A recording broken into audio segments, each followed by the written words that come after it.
and welcome to Cherie's World Podcast. I am your host, Cherie Johnson, and that is my co-host, Mr. Courtney Blackman. Today, I'm excited, y'all. One of my homeboys is in the house. He just so happens to be a Yahoo senior NBA insider. And he my friend. His name is Mr. Chris Haynes. Let's welcome him to the show. The only podcast coming through your beat stereo is Cherie's World, so let's go around like a merry-go. Plug your phone in, make sure it got a full battery. Download it Wednesday, listen to it Saturday. She cover all topics, whatever you after. She got ball players, authors, doctors, actors, rappers, singers, entrepreneurs, divas, leaders. Androids or Apple, turn up your speakers. Trying to shoot my shot like the vaccine, whether it's Cherie or Maxine, whether the podcast or acting, she that queen. PYT, you know what that mean. Saw you on TV and touch the screen, touch on you. I plead Lucy's got a crush on you. It'll mean the world to get a blush from you. Teaspoon of me, leave you sleep like Robitussin do. So I already did your opening. Okay. So we're just gonna jump into it. And I just gotta tell you, I don't know if you remember, I don't give a shit about sports, but Courtney is it's all good. We can talk. We ain't got to talk sports. I got questions of my own. We good. We got to talk everything. All right. So I just have to say, I think you commented on one of the posts or something on IG. Uh-huh. And Courtney hit me. He screenshotted it and he was like, do you know who this is? And I was like, Chris. And he was like, you know what Chris do? I said, no. That's cold, Trey. That's cold. Oh man. I am so proud. Oh, well, thank you. Courtney, I appreciate you for keeping my legacy alive, keeping my name alive, man. Man, brother, you the man. I appreciate it, fam. Real talk.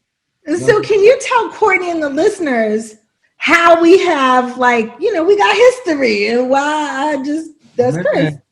Let me say this. I was telling my daughter, just giving her a little background on how I ran into you, but I always, I get inspired by, obviously, I think a lot of us get inspired by our heroes, the people we grew up watching on TV. And, and before social media, you never really had a true avenue, an authentic avenue to reach someone, to tell them, how much they inspire you or what they mean to you.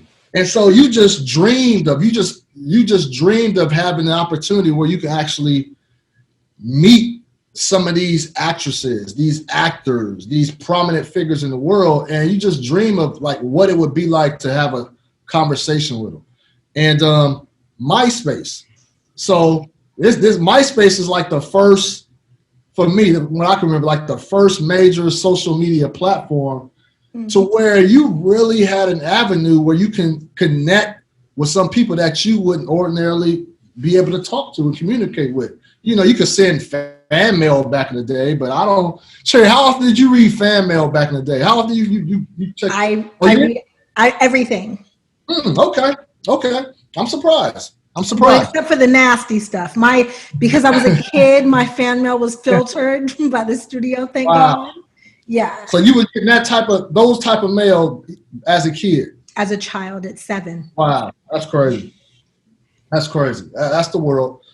But so MySpace was, I can't remember Cherie how I connected with you, and then we connected. It was MySpace, and you responded, and I was just I told wifey, I'm like, you realize Cherie from Punky Brewster hit me up and responded and replied? This is Max.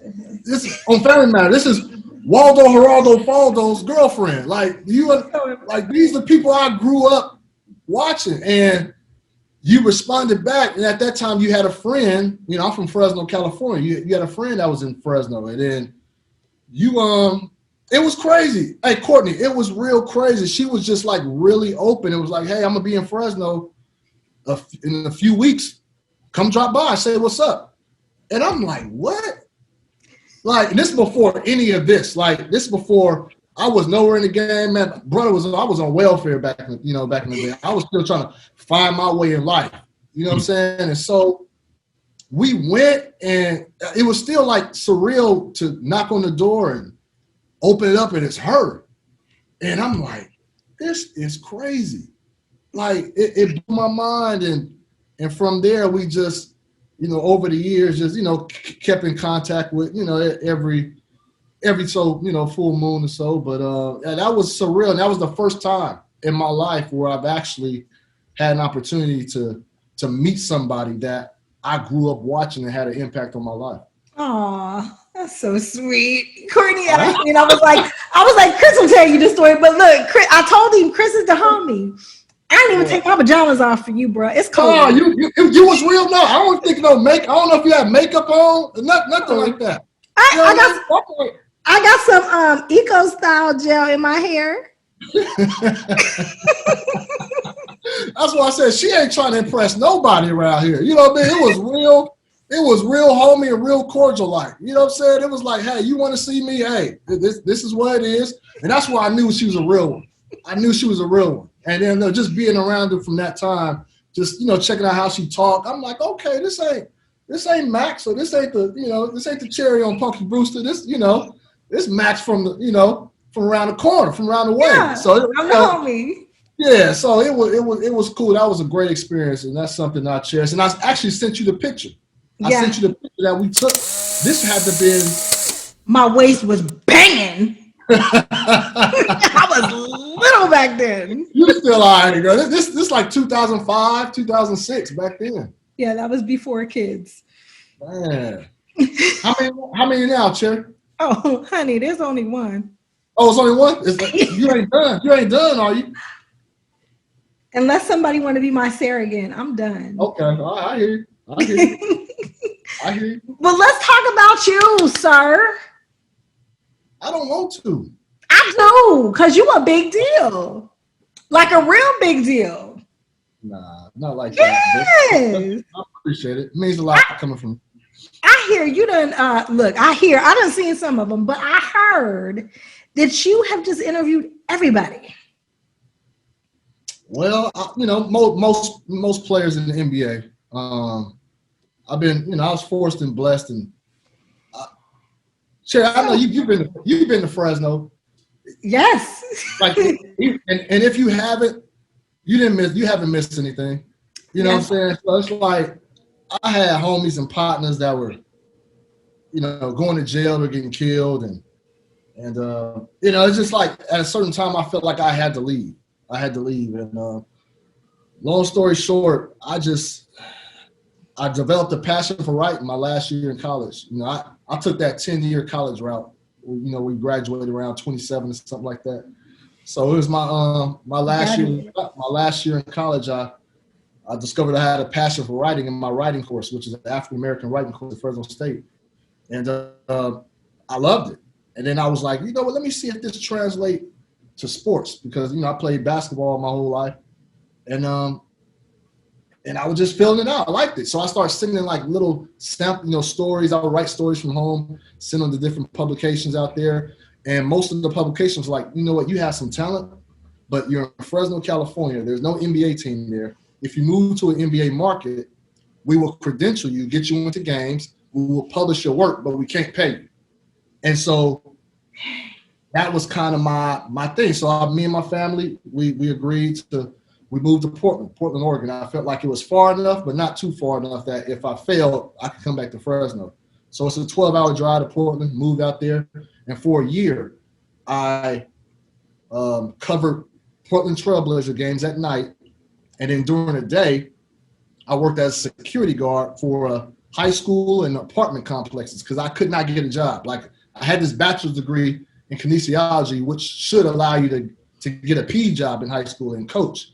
And I could not find a job. The only job I could find was security work. So I did that during the day. And at night, I worked Blazer games for free.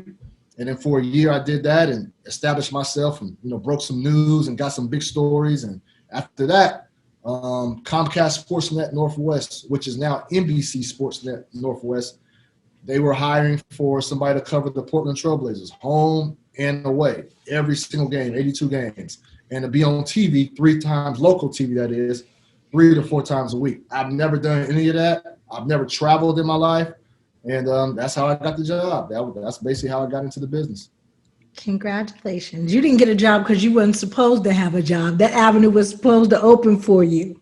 Yeah, nah, it was definitely God, but I said all that to say, like when I first came in, it still isn't, but there wasn't a lot of NBA reporters that looked like me, and especially that came up around the hood and similar circumstances. So, players recognize real, just like any person. Real recognize real. Like when I met you, I was like, man, she the real homie. You know what I mean? Like this ain't what you see on TV, but that's all I knew. And so, once players see that, this guy, because a lot of times media get a bad rap, but they know like you come from a genuine place, you real, you authentic.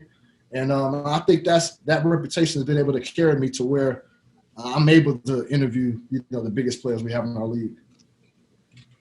Well, like I was telling Cherie, and I'll tell the audience, with social media now, these stars, they don't necessarily need the media anymore. Like, way Jordan had Ahmad Rashad, or Shaq had, Shaq and Kobe used Stephen A.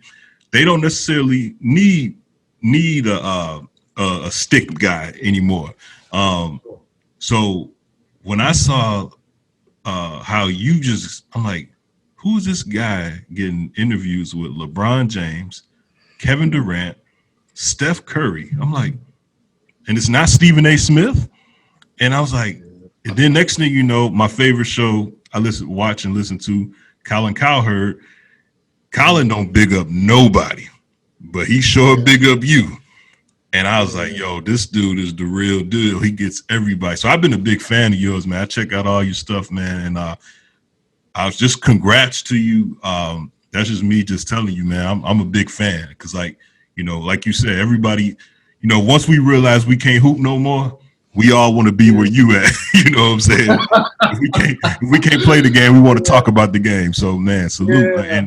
And you are the is there any, and I don't want to like get you in any trouble, but is there any like resentment from like the OGs? You know who I'm talking about. Anybody like, man, this brother, he taking my shine. You know what I'm saying? Like resentment. I would say, look, our field, it's a competitive field.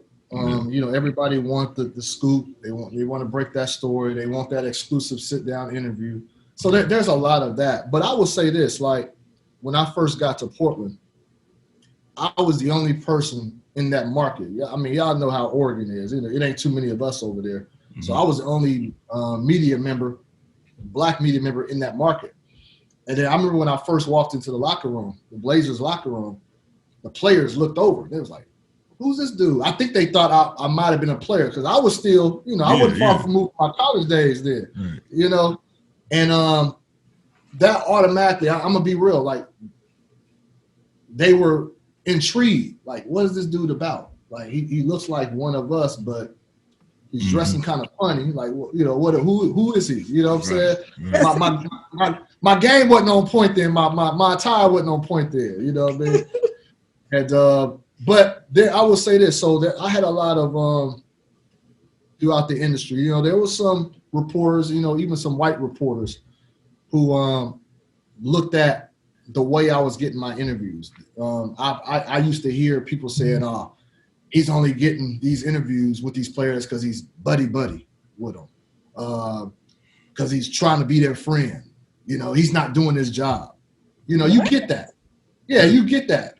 And what that comes from is just they're mad and upset because I'm coming in and they've been in the market forever. Yeah.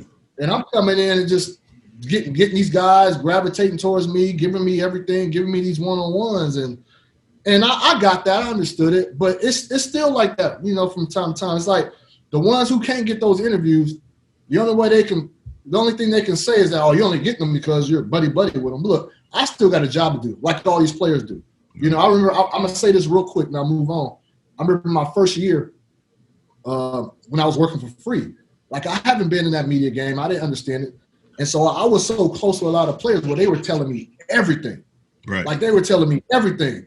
And then like months later, you'll start to see these reports break from other markets. And I'll be like, hold on, damn, like I knew about that. You know what I mean? Mm-hmm. That let me know I was a little bit too close.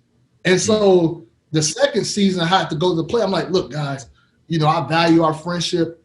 Whatever we talk about on record will never be disclosed. But just know, like, I got to do my job. Like, you know what I mean? Like, I will never break a promise. You know, it'll always be trust there. But just remember, I still have a job to do. Like, these stories can't be breaking everywhere else, and I'm knowing about it. So if there's something that you really don't want out, you know, we probably shouldn't be talking about it. And once I established that, things have been a little bit smoother. So, yeah, that's kind of the resentment I got from, you know, within my colleagues, the ones who were kind of jealous of not securing those one-on-ones.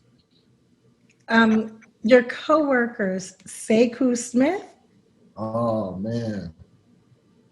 Yeah. That's, man.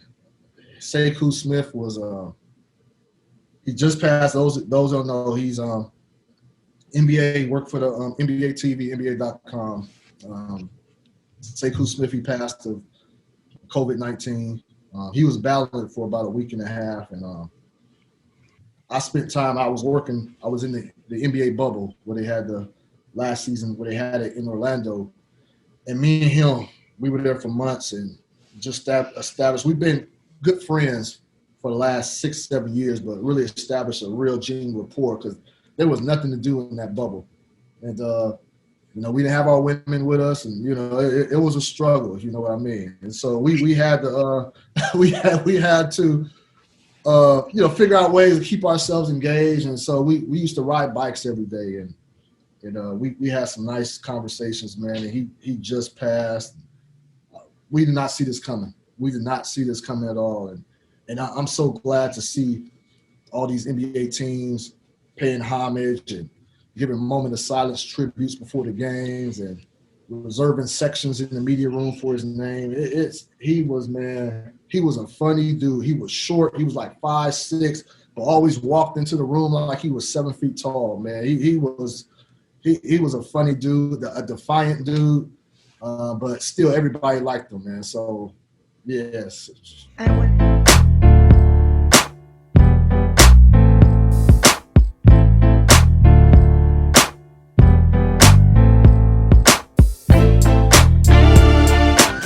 Okay, so how you doing, babe? Thank you for being here. My pleasure. I'm good. I'm good, man. I'm happy to be able to do this for you and do this for us, right? It's going to benefit both of us, right? I appreciate it. You traveling today, huh? Yeah, yep. I've had a really busy last few days. I'm shooting my my comedy special tomorrow in Atlanta. So, yeah. Ooh, Atlanta. Exciting. Are you over there telling them old jokes about men when they're ready to get married? Nah. That's true, though. Everything you said is true. I don't tell no lies on stage. You know what? You're one of my favorite people to follow.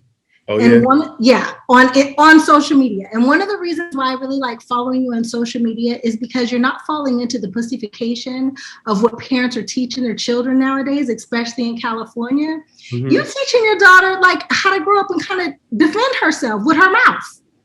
Facts. The pussification. I think that's the first time I've heard that.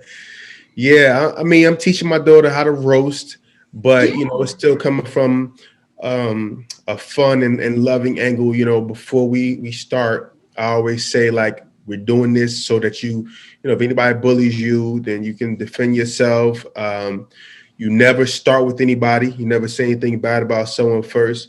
And then when we actually do the roasting, I make her say something nice to the person after she cooks them up real quick.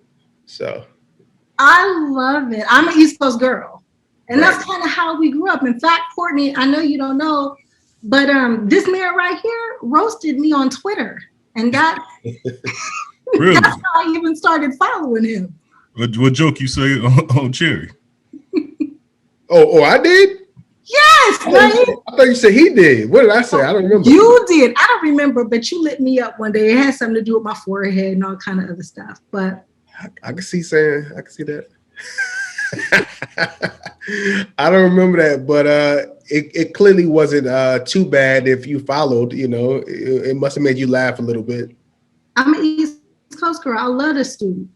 Right. And so it actually reminded me of home. So where are you from originally? I'm from Pittsburgh. Okay. East Coast-ish. What do you mean East Coast-ish? It's not a coast. There's no coast in Pittsburgh. I'm not Midwest. You got the lake. You close to the lake then, right? Lake Erie or some shit. I'm not down south. It's still East Coast. Okay. You from Jersey, right? Yep. Well, let's talk about the beginning. Okay, let's take it all the way back. But Cherie, before you do that, can I add to that? I love to hear that because I didn't know parents can teach their kids to roast kids because that's the way we all grew up. And my thing is, we're so sensitive now, and I didn't grow up like that. So like, I used to be the shit in grammar school. Then I got to high school and I realized I wasn't all that. And I used to get roasted. So I'm like, nothing bothers me no more. You can say whatever to me. Right. It doesn't bother me. And right. I want to teach my kids that too. But they're like, well, no, you can't say that. You can't.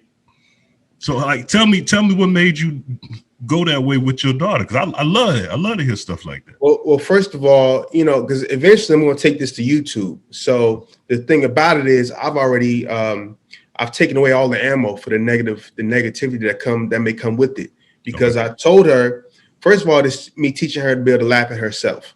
If somebody says something to you, you don't want to take it seriously. You don't want to, it's all in fun. And you just have the ammo. I'm teaching her to like read the room. So just in case somebody says something to you, you already ready. You're gonna read them real fast. So, but she can't, the rules are you cannot start with, like when we do the videos, somebody has to roast her first. And it's not other kids, it's always adults. So she'll say, you go first. So it started because one day I was just going live and I was like, let me teach you how to roast. I was just having fun. And I told her, I said, when somebody says something about you, the first thing you have to say is, I know you ain't talking. Talking. When you say, I know you ain't talking, that's your opportunity to think of something. That's how you stall them out. And you can say that as many times. You can say that 3 times. I know you ain't talking. Oh, I know you ain't talking. I know you're not talking. That's all stalling them out while you think of something funny to say about them. Right. And like I said, we do that. And then after that, she had to say something nice about the person. So it's really all in fun. And, it's YouTube. There's going to be some negative comments no matter what. But for the most part, I think it'll be good. I can't use this for this show. We might use it for a Patreon show. But can you help me personally real quick? My daughter is a beautiful girl. And she's my daughter's only 5, by the way. Okay, mine is mine was born in 2010. Whatever that is. That's 11, bro. 11. Thank you. Yeah, she just turned 11. So she's lighter skinned and she got just a little bit of fuzz right here. And okay. I know nobody says anything now, but her little cousin said it to her a few years, like, you growing a little mustache, and she didn't know how to respond to that. So, man, she uglier than you. Why are you worried about that? But can you give me like a joke that I can tell if someone ever says something like that to her? Because I don't want her to get to waxing and all that stuff right now. I don't even want her to worry about that. Look, my daughter got hair on her forehead. Okay. Like her whole her whole forehead has hair on it, and she gonna have a unibrow and all that. I would just tell her, so what? Everything is about instilling the self-confidence so that when somebody says something, okay, so what? I'm still fine.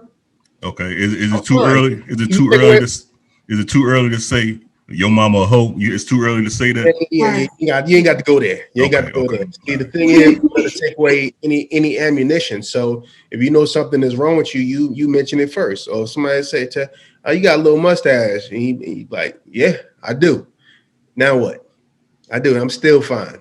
If it was me, because I grew up with all boys, I'd have been like, yeah, I got a mustache and I'll punch you like a man too. Okay. That's what would have came out of my mouth when I was Everything is about embracing. You know what I'm saying? We're recording. I don't got to write it down. So if she already knows she got a little stash, like, it's all right. Hey, I can wax this. What you gonna do about that? Hey, now that's perfect. You can't wax your whole face. See, there you go. Thank you. I love I want you to go back to talking about your daughter is 5 because our kids are around the same age. Mm-hmm. Is she going to school yet? Yeah, she's in kindergarten. She just started going to physical school last week. She was in Zoom school. So are you worried through this whole pandemic COVID thing with her? Actually? I had COVID, and when I tell you she was all over me, I had that. Once I got a test, then I isolated myself. But the days leading up to it, I kept telling like, yo, back up. I didn't know. I mean, she caught all of my exhales. She was all over me. She didn't get sick, So they practiced social distancing at the school. And she's fine. I asked her, did she like going to school better than being at home? She said, yeah. So it's going to let her do what she want to do. I love it. You said you had COVID. Where did you catch it? How long did you have it? So that's the funny thing to me. People always want to know, where did you catch it from? Like it really matters. Like it's an STD. but like, did you have your mask on? Were you traveling? You travel a lot? So the crazy thing is, I caught it at, which was supposed to be one of my safe spaces, right? We have a studio that we normally do our radio show out of, but we haven't been doing it because of COVID, clearly. But there's a gym in there as well. So while the gyms have been closed, that was where I worked out at. And they started letting more and more people in there, and they put a recording studio in there. And there was some girl that came through, and she came through one day, and a bunch of us were in there, and then she said, a few days later, said, yeah, my dad has COVID. So just so you know. And then like 4 or 5 of us got that shit. Mm-hmm. And I didn't even have direct contact with her. So one of the guys that that's doing a special with me tomorrow, Joey Wells, I did have contact with him. And he said that nobody want to take blame for giving it to you. He said, I got it from her because she was in the area. But I didn't even see that girl. I think I seen her from the back. Something. Joey J. Dub Wells. Right. So yeah, I got it at the studio though. Wow. And I did not have a mask on. I was working out, and like I said, I was supposed to be in my safe space. Right. I'm really sorry to hear that, but I'm glad full recovery, no side effects. Yeah, I'm good. I lost my smell and my taste for a minute. I was worried about that because I thought that everybody got it back, but then I went on Twitter and people were like, no, I never got my shit back. Or I know people that didn't come all the way back. I was like, oh shit. So I was like, I was scared for like a day. I was in my feelings like, wow, if it never came back, that would be horrible. I got it. You want to eat? You know what? Yeah. It was the smell. It was the smell I was more so worried about. Yeah. Oh. Like the food, because I already could taste a little bit. So I felt like it was going to come back, but I couldn't smell anything, like nothing. It was weird. Wow. I'm not going to monopolize the whole conversation because I know Courtney want to talk to you too. But since we're talking about COVID, the FDA says that at this current time, they're not approving like the vaccines, even though people are out getting vaccinated and whatever. They ain't putting their stamp behind it. How do you feel? I didn't know that. Yeah, no, they said they weren't going to approve anything until they felt confident. And when you go to get the COVID Meridian, is that one of them? Moderna. What is it called? Moderna. There you go. The Moderna one, they have a disclaimer on it, and it says the vaccine doesn't work for everybody. Okay. Like, and then it's circled and highlighted. So are you going to go and get vaccinated? Nah, that's out for me. If I were to get one, I would get the Pfizer. But until they take away my traveling privileges or something that's going to hinder me from making a living, nah. And they said only 70% of the population needs to get it done. So I'm cool being in that 30. Right. And it's 30% already. So keep on, people. Yeah. I'm sorry, Court. Go ahead. You can have it for me. No, go ahead and go back. Like you said, you want to start from the beginning. Oh, yeah. I want to start from the beginning. How did you realize you was funny? Was you a bad kid in school? Was you disruptive? Like, did your mama beat you a lot? None of the above. I was a roaster, though. We call it hiking where I'm from. So, You know, I talked a lot of shit, and I was not disruptive in class. Maybe like a couple classes where the teachers were, you know, pushovers, but for the most part, I was serious about my schoolwork. And I think you know, I just loved Eddie Murphy. I was watching Saturday Night Live at 5 years old, and you know, all of his movies. The first movie I ever remember seeing at the theater was Trading Places. Oh, So, you know, I was seeing a lot of shit that I had no business seeing at a young age. And you know, I love to laugh. And then once I realized I can make other people laugh, it was just like something that I always had in the back of my mind. And, you know, I was silly in school, but I was more like I was the kid that was funny, but then become annoying. You know, like you're like, all right, like that. All right, we get it, like that type shit. And there is another dude who, one of my good friends who does stand up too, and he actually works with me. We grew up together, and he had that knack for making people laugh at themselves, where it wasn't really like hurtful, you know. And I didn't really have that, so he started doing comedy in high school, and I was like, damn. Because I've been like, I would watch Def Comedy Jam. I would tape it every week. I was just loved comedy. And in the back of my mind, it was like something I kind of wanted to do, but I didn't think I ever would. I didn't really know how to.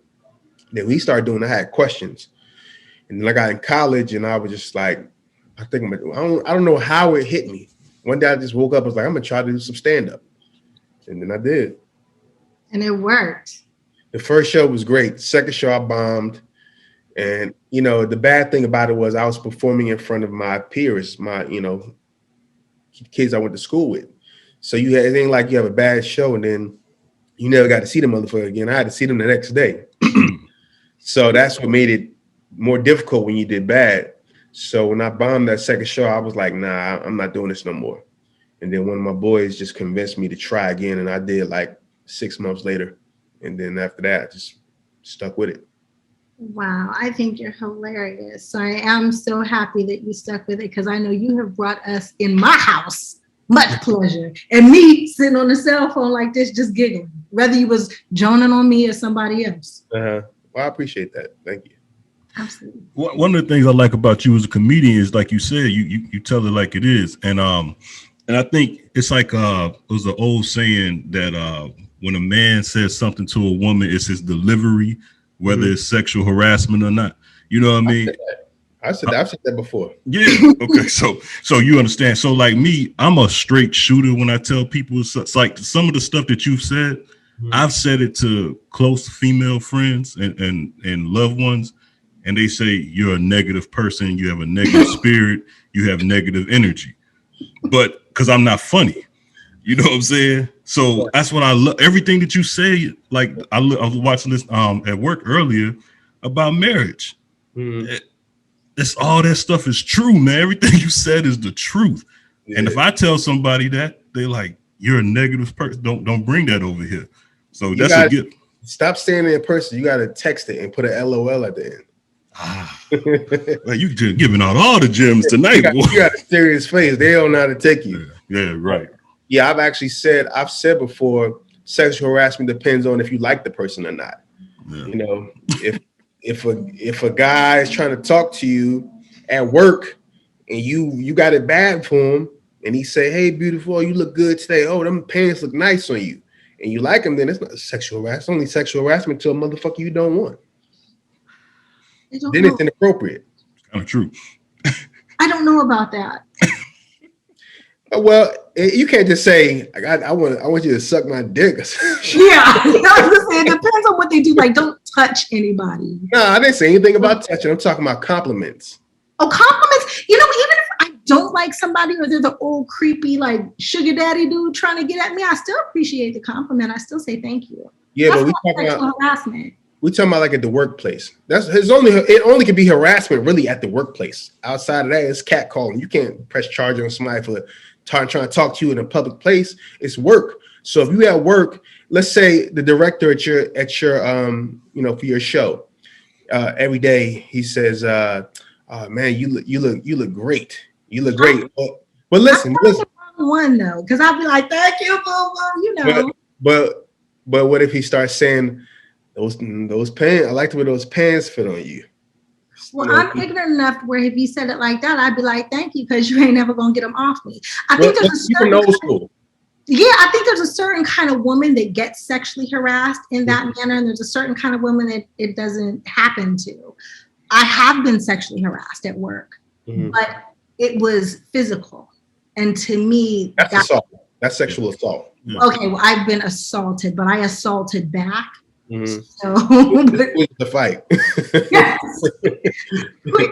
But I don't know, just verbally, like, it's kind of hard to come at a girl like me. What the thing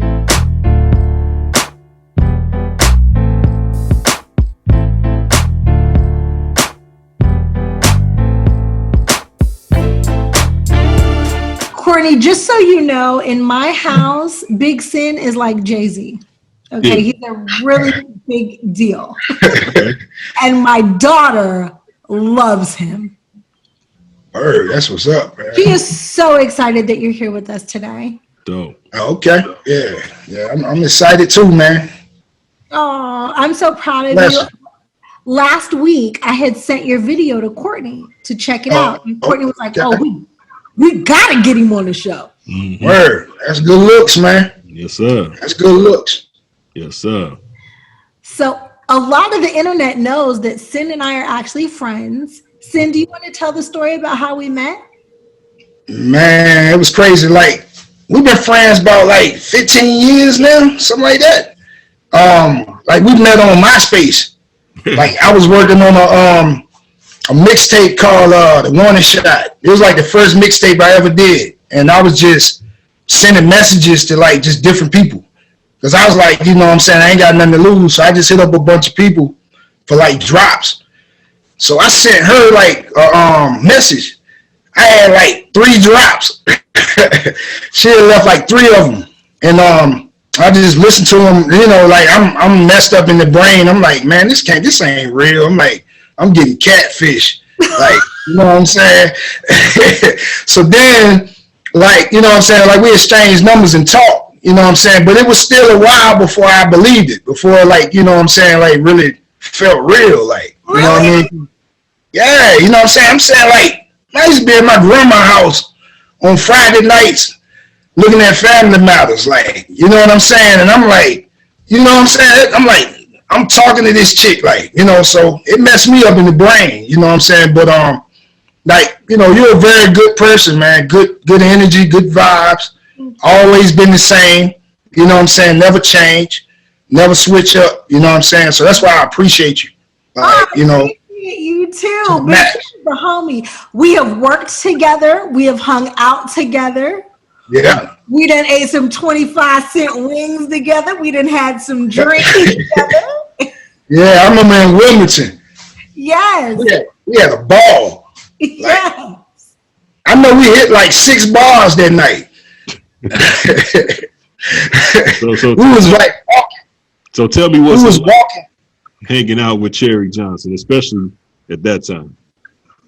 It was funny. Like, it was fun, like, cause just seeing like people trying to get at her and watching her curve them, and then, you know what I'm saying, like just meeting people. Like I met so many people like that night. You know what I'm saying? Like we just went to different bars. Everybody liked her. Like every bar we went in, when we first walked in the bar, they was like, "What y'all want to drink?" Like just a free drink on the house. Like everybody just loved Cherie. Like when you hanging out with her, it's fun. Like you forget about life for that moment. Like, you know what I'm saying? You in the moment. So it was like I had a ball. I had a blast. She real down to earth. I'm just surprised by like how down to earth she is. Like that's so yeah. Good to meet somebody else that feels the same as me. Well, yeah. So nice. He's from North Carolina, and I was in North Carolina shooting a film. And a lot of these bars that we went to, we had been filming in and working with a lot of these people and stuff like that. That's why they were comping drinks. It's not just because like they love me, but it's because we were doing business together and stuff. And Sin was nice enough to drive down and hang out with me and the whole crew. Word. I enjoyed it. She put me in the jump too. Yeah, he's actually in the film. Oh, She had me playing the guitar. You play what? I'm sorry, I missed that. She had me playing the guitar. Like I'm like in the movie. I'm strumming the guitar. I ain't never played a guitar a day in my life. What you But playing? they had me. I'm in the zone. They got my hat twisted and got my collar up. I'm looking crazy. I'm strumming the guitar. Like it was dope though. You know what I'm saying? Then they did like a crowd scene. You know, the chick I was with at the time, they put her in the movie. It was dope. Oh, That's right. That's how you do. Yeah. That's how you do. When you can, you do. And the movie's not out yet. They did change the name. We are still editing it, but it will be out soon. Okay. Yeah, I look forward to seeing that, man. Yeah, it's Antoine Tanner. It was actually his director debut. Oh, okay. That's what's good, man. Yeah. Yeah. We rode on a horse and a buggy and I mean, man, I'm telling you, I had a blast though. I still can remember that day just like it was yesterday. Like, you know. So. We had a great time, but that's what life is all about. Sin and he's actually did music on my film I Did. Yeah. Yeah. Oh, okay. Yeah, so he was on the soundtrack. Sin, can you tell him about like that whole experience and what it was like having to send your stuff to California? And it was crazy because like that's how you know like how God worked. Because like I remember you had posted on MySpace you was looking for music, and I had just had a session like 2 days before that, and my partner here played like beats for me, and the beat that we used, I heard that beat in the session. So like when you had asked me did I have anything, I'm like, no, I don't got nothing, but I can get something. So I asked him for that beat. I listened to it, put the song together in like 15 minutes.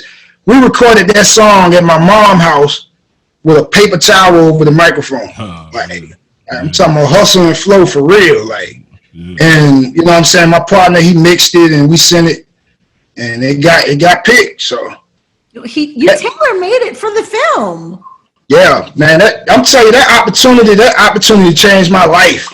Like, it really changed it. Like, it like, you know, because, you know, when you're an up-and-coming artist, you know what I'm saying, you always feel like you can make it. You always one hit away, but you just never know. You never know if it's going to happen or when it's going to happen or how it's going to happen. So when that opportunity came, that let me know that anything can happen. And then when I heard it on TV, I was like, oh, my gosh. You know what I'm saying? Like my whole Facebook friends list, everybody was watching the movie. Like at the time, you know, it felt good. Like, so I'm grateful to you for that. Thank you. I'm grateful for you too. Like you went in the booth and literally wrote a whole song about the movie. How could it not get picked? And there were 2 Carolina boys on our film, North Carolina, Mr. Petey Pablo and Mr. Big Sin. Yeah. And it's an honor to be in that company. Oh, I'm huge fans of both of you guys. Wow. Yeah, I appreciate it, man. Likewise, man. Wow. Likewise. Well, Sin also returned the favor, Courtney. I can't just act like, you know, I did him a favor. Sin called me one day and said, hey, I have a question. Do you want to be on the front cover of, was it a magazine or a newspaper or something? Yeah, it was the newspaper out here, like, you know what I'm saying? I got it framed. My mama got it too. Okay. Yeah. I was like, are you serious? And he was like, yeah, man, you're doing a movie. You're going to be in this newspaper. And so we did the interview and took the pictures. And the next thing I know, Sin was mailing me papers to my house. Yeah. Yeah. Like, man, we got a lot of press out here, like, for that. Like, I'm talking about, like, it's a section in the paper, like in the back. It's called the Showcase, and they said like I was like the first person to get that whole page, like you know what I'm saying, like in the history of the paper, like. Damn. And so like white people was mad. Well, we gonna do it again too. Watch. Wow. They said like, cause you know like they was mad because you know they featured like hip hop on that page, like. The people out here was mad about it, but they was like, we featured Dukes of Hazzard and the Confederate flag was all over it, so they was like, deal with it, you know. So Amen. I love North Carolina. Courtney, you know my family's from North Carolina, right? No, I didn't know that. Yeah, my grandma, she's from a small town called Mount Olive outside of Whitesville. Okay. Yeah. They still got sand streets. Yeah. It's some places like Mayberry out here, man, for real. Yeah. Like, yeah, they stuck in the past, man. Like they still got that mindset, like, you know. So What was that church that got that boy that shot that church? Was that in South Carolina or North Carolina? South Carolina. Oh, no, South Carolina. Okay. Yeah. I'm messing around with South Carolina. What was Yeah, that? South Carolina is. I did that one time. I ain't never going back. Oh, okay. Yeah. South Carolina's crazy. Yes. It's like a dark cloud over South Carolina, for real. Like, What's the climate like in North Carolina this past year with COVID going on and George Floyd and quarantine? well, like the COVID numbers, like we set some record-breaking like COVID numbers like the past couple of weeks. One day we had like 11,000 cases. Another day it was like 10,000 cases, 9,000. You know, because people just ain't following the rules, man. You know, people still moving like everything normal. You know what I'm saying? I ride past stores, parking lot loaded. You know what I'm saying? And people walking around with no mask on. As far as like the racial, that's kind of crazy out here. It had like a big news story yesterday. It's a house like right up from where I work. They had a Biden-Harris sign on the tree, and they had a Nazi symbol up under it. And that made the news. Like, they had a big news story about it. You know what I'm saying? So, like, every house you ride by, like, especially out here in the country where I'm at, Trump sign still in the yard. Like, you know what I mean? Election over. He gone. They still got the signs out in the yard. So, it's kind of crazy, but it lets you know, who's who. You know what I mean? So, Yeah, and That's what the a lot of people say that's the one thing good about Trump. It lets you know who's who. But I want to ask you about, because you're talking about the news. So tell me about your song, Social Media. That's what I call a quarantine record. Last year when the quarantine hit, I started working on an EP called Sin 315, and I just wanted to do songs that just songs that would be powerful, like impact people, make people think. So I did a song called Grandma. I did another record called Give Me My Flowers, and then I did Social Media. That was more just like an observation, just because during that time everybody was online on social media, so I was just scrolling my timeline, just seeing different things, and I'm like, damn, I need to do a song about it. So I just started doing a song.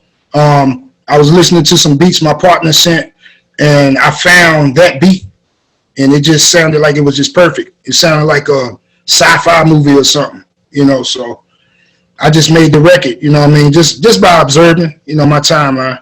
Yeah, and I feel you, because like that's social media is good and it's bad. It's good because I got a chance to kind of like you meet Cherie Johnson, but it's bad because you just realize how it just made a nation full of idiots. Like people just it's like I didn't realize how dumb people were, until because of social media. But they hide it behind being woke, but some of them need to go back to sleep because it's like, wow, social media just.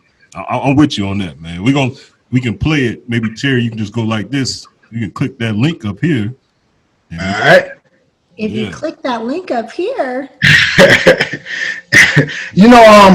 think the worst thing that could have ever happened when they added that like button and the emoticons or whatever, like, you click on, because it just make people just be extra, you know what I'm saying? Like, and just make people just get out of character a lot, you know what I'm saying? And then, like, when you scroll through your timeline, you see all them news articles, and it's like they controlling people with it. Like, all they got to do is post, like, a black man get killed by a white man or something. They be posting stuff like that, and people be spazzing and going crazy. It's just, I don't know, like sometimes I just unplug from it, Yeah, that's the best way to do it.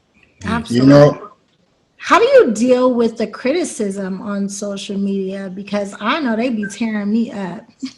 I had got like some videos posted on site on Facebook called Hip Hop Forever. He just featured like 3 of my videos on there. And I had never really had my music like in that type of space. And one video I was looking at, I had like, it was like a couple of haters on there. And but you could tell it was trolling though. Like, you know what I'm saying? Like they would just get on there and just be like, this suck, or they'll say something like that. You know what I mean? And then it's like everybody else was just like putting up fire, like flames or whatever.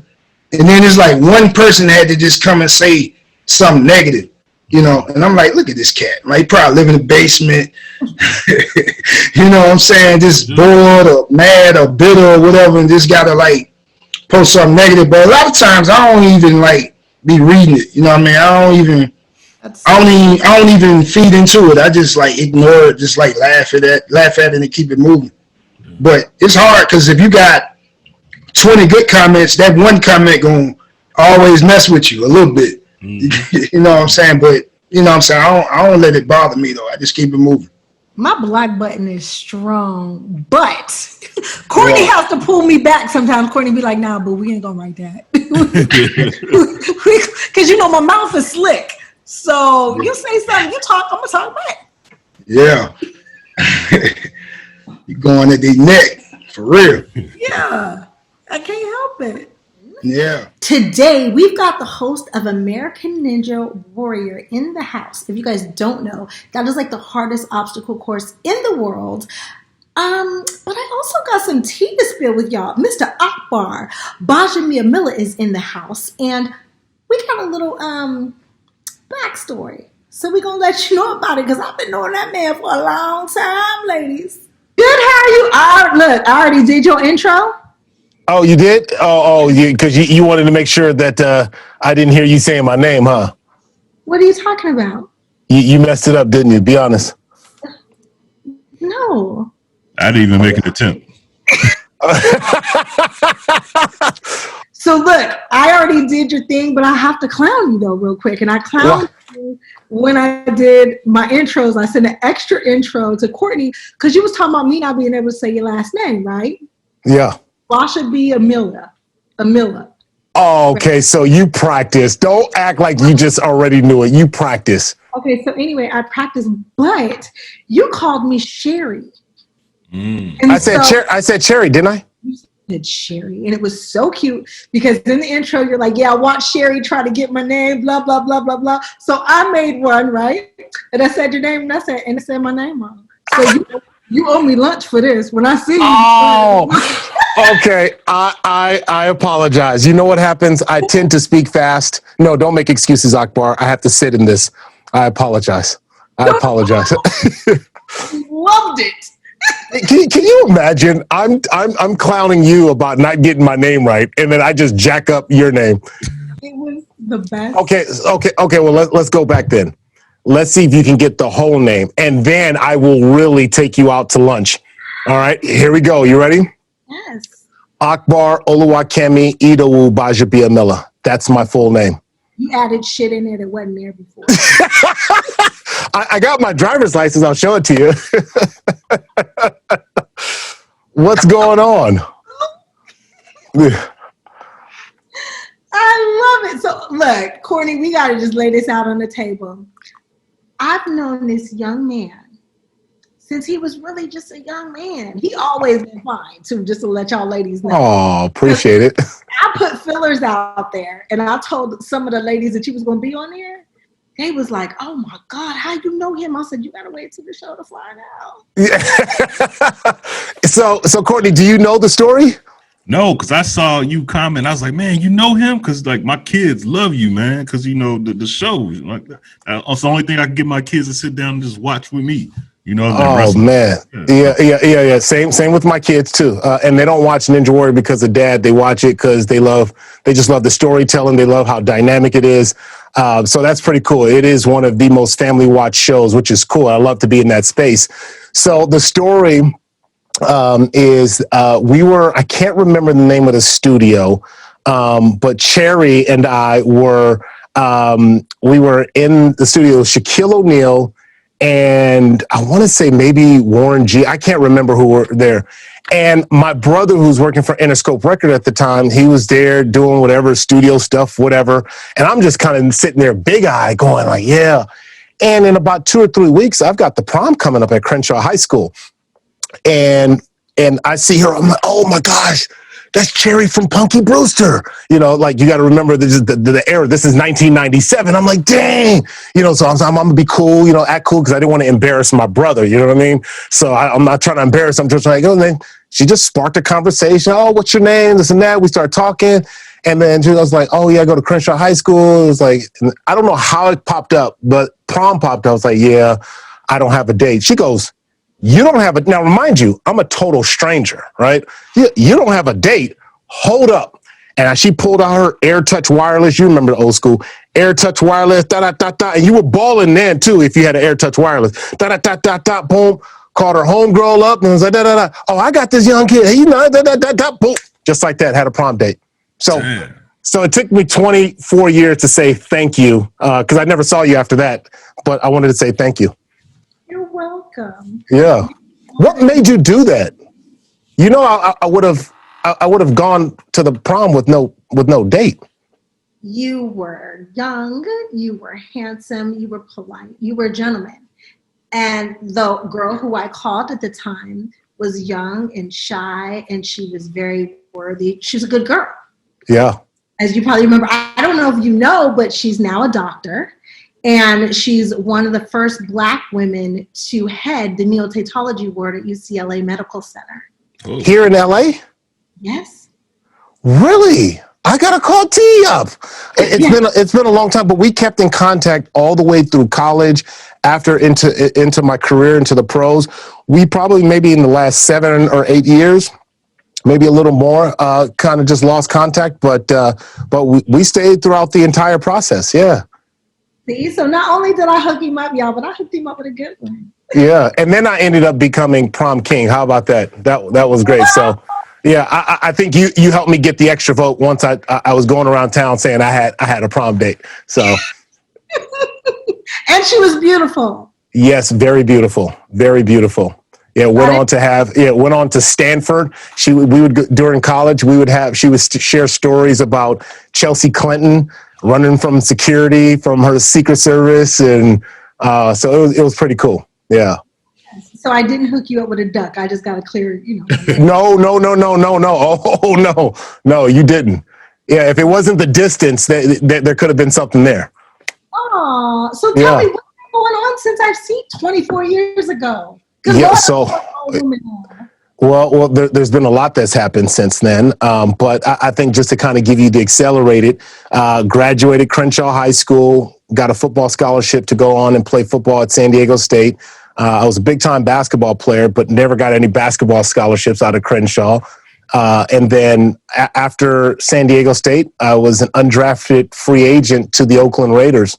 And, growing up in L.A., they were the L.A. Raiders. So I remember them being the L.A. Raiders. Courtney, I know that because I see your Lakers jersey, so I know you know what's up. Yep.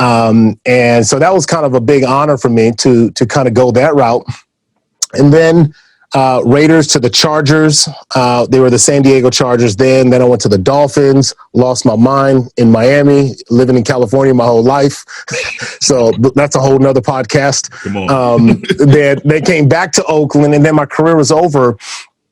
And that's when a lot of the change happened for me because, the NFL, professional sports, it's a small window that you have. It's an amazing opportunity, but it's also a small window. So for me, that window was 5 years. And then I was stuck with, hold on, who's Akbar? What do I like? Who am I? What is it that I want to do now that I'm done playing? And I took a chance on me, really, stay prayed up. And I just remember going, I want to get into broadcasting, but I didn't have a big enough career. I'm going, well, how do I do that? So I created my own internship. I remember because I played at San Diego State and I played for the San Diego Chargers, I went to the local NBC studios in San Diego and said, hey, I do the post-game show for the Chargers and the Aztecs, and I do it for free. They looked at me and was like, yeah, hired on the spot. Mm-hmm. And that was the start of my career, because I knew I wouldn't be able to actually go out and get somebody to hire me because I didn't have a big enough name. And I knew that athletes who are in town would only want to get paid to do it. So I betted on myself and did it 2 years for free. Smart. Wow, Smart. you created your own avenue, and that has Yeah. led you now. Yeah, that led to where I am today. It went from that to calling college football games.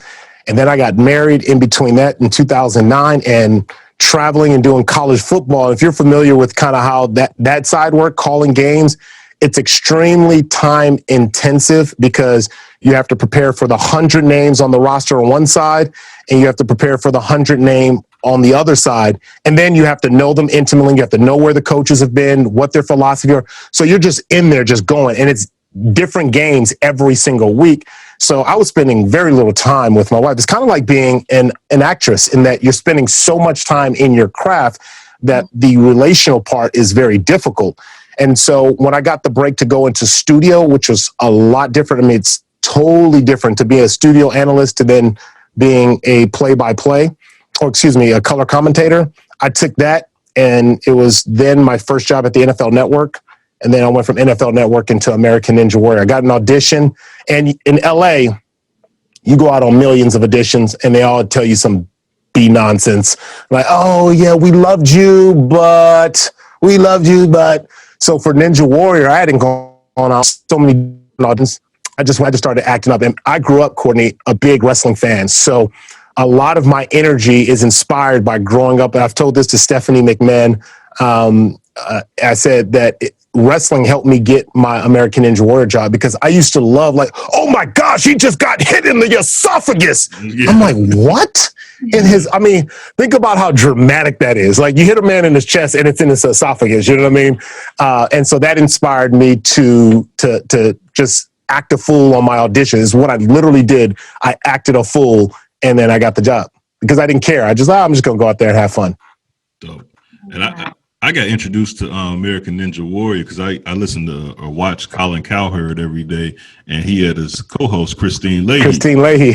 Yeah, and she's all, I got to go do Ninja Warrior. So I said, let me go check out her other shows. I liked her, and that's when I was like, oh, I said, let me get my kids because it kind of reminded me of when we were growing up. American Gladiators. So I was like, let's see if I get my kids to watch it, and they actually sat down and watched it, and then they went on demand and started watching the old. I was like, oh, okay, we finally got something that's not like YouTube crazy stuff that we can actually watch together. How old are your kids? Well, my sons. Oh, his son. Okay. My sons are 6 and 8. 6 and 8. Okay, yeah. My daughter's 10. My daughter's 10. Yeah. Okay. Yeah. So yeah, we're in that range. So yeah. Yeah, my daughter watches you too with my mother. My mother is a huge fan of you. Oh, is that right? How old is your daughter? 6. 6. Okay. So we're all kind of like, I've got twins that are 9. I've got an 11-year-old, and then I've got a 19-year-old. And so, yeah. So you get that fraction. It's a big fraction. Like the 19-year-old's off doing his own thing on the phone, and then the kids are either on their tablets or can barely sit down and watch a show with you. Right. Yeah, absolutely. I can't believe you're a father. Yes. Baby and daddy. How are you handling these babies through COVID? Well, that's been I tell you, the biggest thing is, I want to pat myself on the back real quick. This one's just for me, not my wife. Prior to COVID, I had invested a lot of money into getting a robust internet system, router. I went all out, put Cat 6 throughout the house. And she just thought it was excessive. But it was, I like being techie. And so I wanted to have all my techie stuff, souped up. And boom, COVID hit. And we were on the block, like when people's services were getting jammed up and paused out, we were able to do it. So we had, throughout the day, we've got 4 computers, including mine, 5 computers. Everybody's Zooming from every which direction. So that's been difficult. But I think mentally it's been tough just because the kids, you go out inside and play, but you're kind of scared to go play with the neighbor because you don't know what their neighbors have been doing. And then we're their only source of entertainment, and they get bored. And so they've kind of had a negative attitude towards school, and we try to break it up and doing some fun things. So whether it's me doing internet games with them or just trying to do something to engage them on a different level. But that's been the challenging part. Like, it's taken a toll on me. it's taken a toll on my wife. And, and the kids, I mean, they're just a little bit more vulnerable. So they'll tell you, I'm bored. Can we do something else? Internet game Roblox has taken over. Oh, you know this? Oh God, are you kidding me? First of all, it's the best babysitter I've ever had. It's the only addicting. babysitter I've ever had. Yeah. Roblox? What's your babysitter's name? Roblox. You know him? Roblox. It has gotten her through probably like the past 6 months. Yeah. Honestly. Yeah. And we were never really big on tech in that regards because I didn't want them, like for me, and I share this with people. I think, early with our oldest son, technology can steal your kids. It can just rob you of that ability to ask them. I'll never forget, because I have this thing connected to my router where I can see what sites are being visited and all that stuff. And I can kind of monitor the flow of what's going through the house. And I saw all these Google searches. I'm like, what is this? And I just started looking at these Google searches. My knee hurts. What is this? This is happening. And I'm like, these are all questions you would typically use to connect with your parents and ask them these questions. But instead, it was going into a search engine, which then kind of created this distance. And so you want to be able to know your child through all the different growing phases. And, because there's a beauty. You feel like you get robbed because you don't get that maturation rate. You get one phase and then they get exposed. And then it's like, whoop, I'm over here. You're like, hold on, who is that? And so you become less and less interesting to them. And that naturally happens anyway, but it just accelerates at a higher level, which makes it, it makes it emotionally tough. I know it's been for me and for my wife. Wow. Yeah.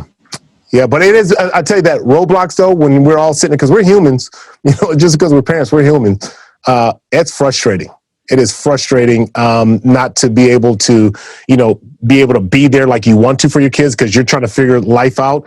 Yeah. And it's exciting to go, okay, I know they got Roblox and I don't want them to really be on it, but man, they'll go on for days. If we don't stop them, they'll go on for days. Absolutely. I got to ask, who is it that does homeschool with them? You or your wife? My wife. See? Courtney, it's Courtney's wife too. Yeah. Oh, is that right? No, and I'll tell you why. I'll tell you why. This is just my experience. The first 2 weeks of COVID, I mean, we were in their tag team like gangbuster. I was going all out. We're gonna figure this out, whatever. And that 2 week mark, just slapped me right in my face. I was like, babe, I'm done. I'm done. I had nothing. And so I needed to operate in my strength. It was one of those things that was just challenging. So I came up with PE. I came up with a PE schedule. Yep. And I said, I'm going to do all the physical activity stuff with them and have them, do we have to do this? All this.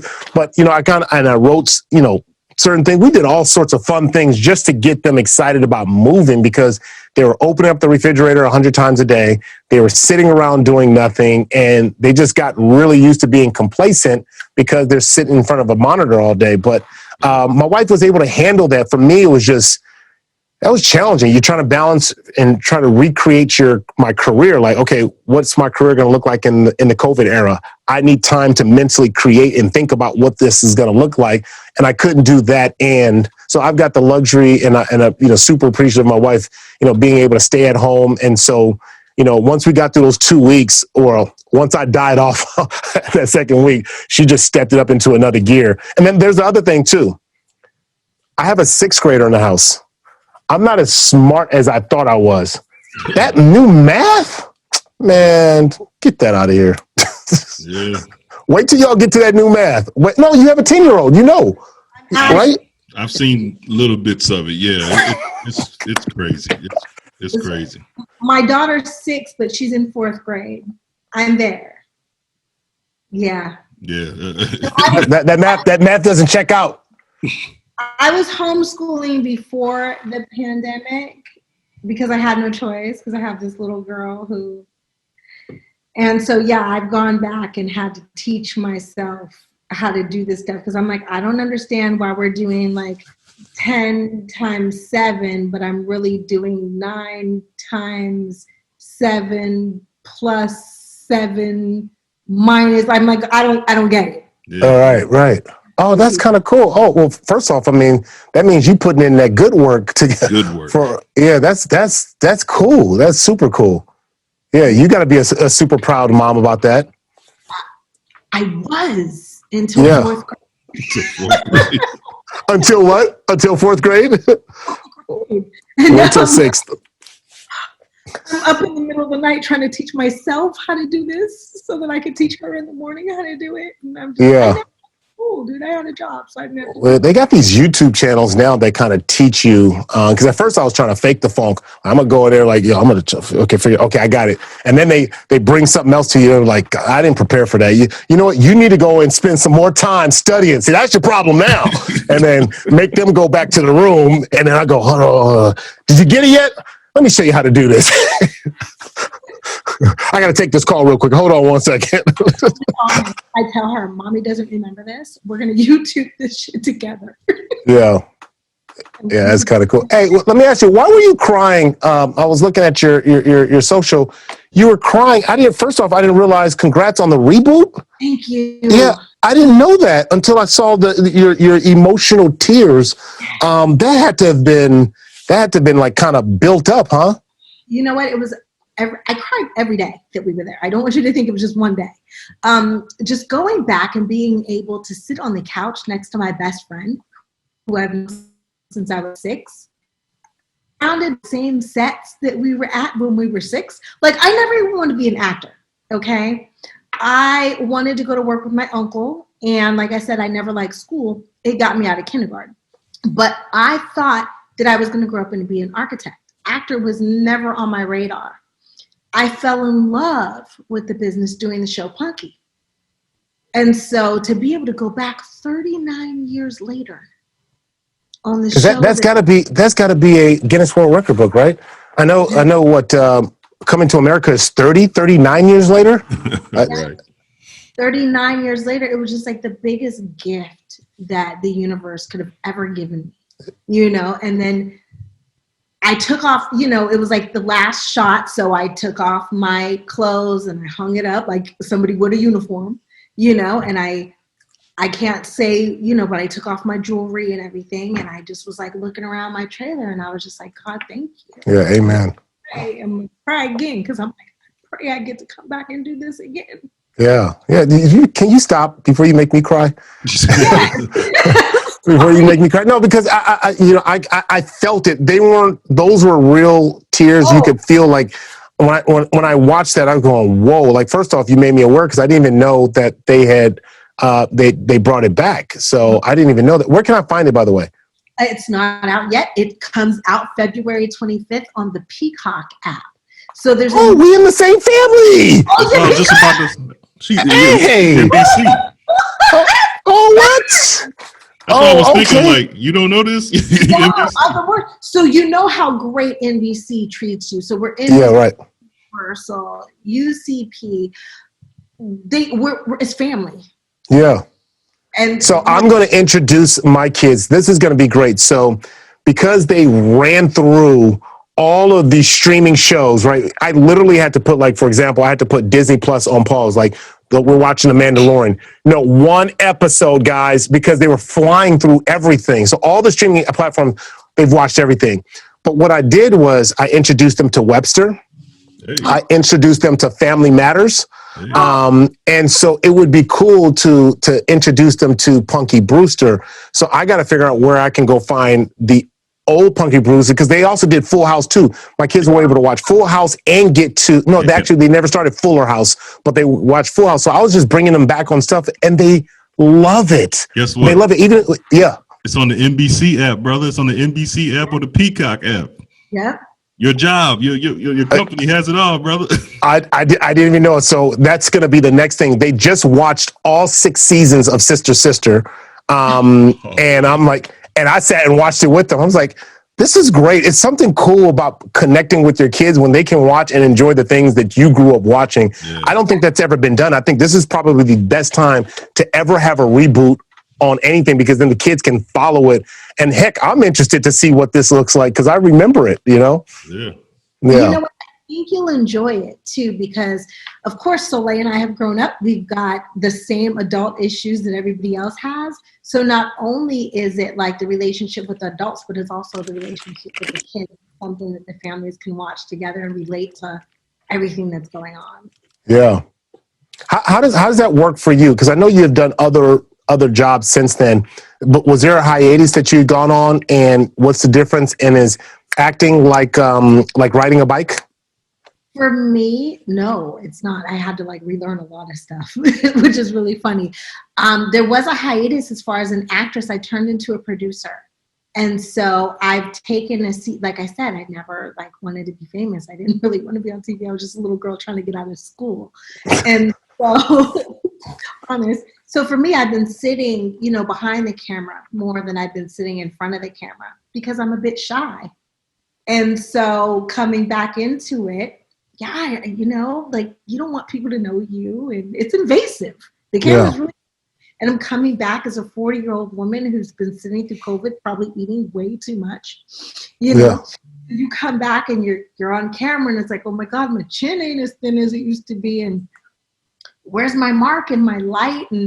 But with Soleil, it's so much fun. I honestly forget that the cameras are there, and a lot of the time we end up just having conversations we probably shouldn't have had. Were you nervous? Did you get nervous after, for something that was such a hit? I can relate to it because I was in that era, but I can only imagine the nerves to be able to pick something like, I can't imagine, like, for example, Coming to America, the nerves to be able to hit something that was such an iconic piece, an institution, so to speak. You were a part of an institution. For anybody who grew up in those, in those golden years, like that was a part of an institution. Was there a lot of pressure for you in that? I think I'm too stupid to succumb to the pressure. I think I just really spent all my time enjoying every moment of it. Wow. Okay. And something that I really enjoyed, and I pray everyone else enjoys it too. Yeah. Nervous, yes, but like a good, excited nervous. Does that make sense? Yeah. No, I get it. Yeah. You're looking forward to it. Yeah, not like a, oh my God, I hope this is good, but just like a, oh my God, I want this to go 8 seasons because I want to sit next to her for 8 more years and do this. Yeah. Across the world. Welcome to